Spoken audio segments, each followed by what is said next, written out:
In this video, we're going to go over how to properly transfer a resident and rent manager. So after you take care of all the lease paperwork required for a transfer, you're going to now take the steps to transfer that resident and rent manager. We need to reflect that. So what you're first going to start off doing is go to the actual customer that will be transferring to their current account. What you're going to do is update the lease sign dates to the day that they signed. So we're going to say that she signed on the 10th of April. Okay. You're also going to change the lease start date to their new lease start date. So she's going to move in May. So we'll go ahead and click the start, click on the date, 15, and she's moving out. All right. And then you'll select the move-in date that you plan on transferring. And this can always be changed. And you're going to leave the notice and the out blank, just like you would when you're moving in a new resident. Then you're going to go over to your unit and select the unit she's going to be transferring to. Very familiar to a new move-in. So she's going to be moving into 105. Go ahead and hit select. You'll see the 105 here. Select the from unit so it updates the address. From here, you're going to click Save. Now this little window is going to pop up. There's Move Transactions to New Property. You do not want to use this one.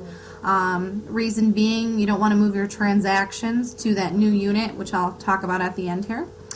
We don't want to abandon changes, but we do want to create a duplicate customer account for the new property and unit. So go ahead and hit Accept.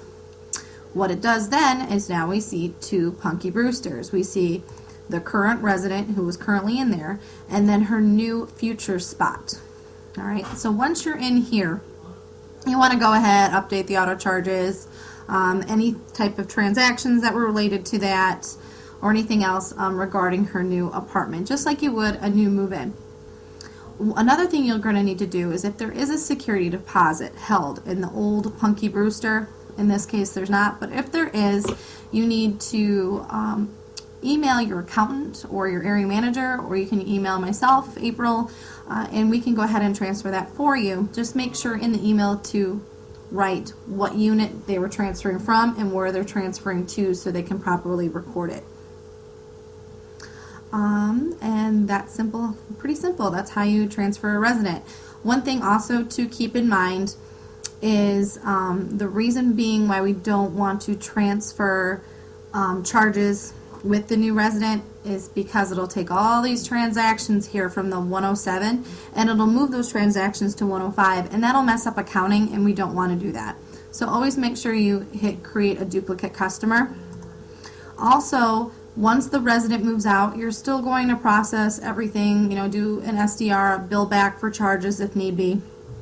And you're going to also need to make sure you click the move out button and select the date that they're moving out, or you will have two Punky Brewsters living at your apartment community. So just make sure you take care of that. That is the simple way to transfer residents and rent manager. Please email me if you ever have any questions.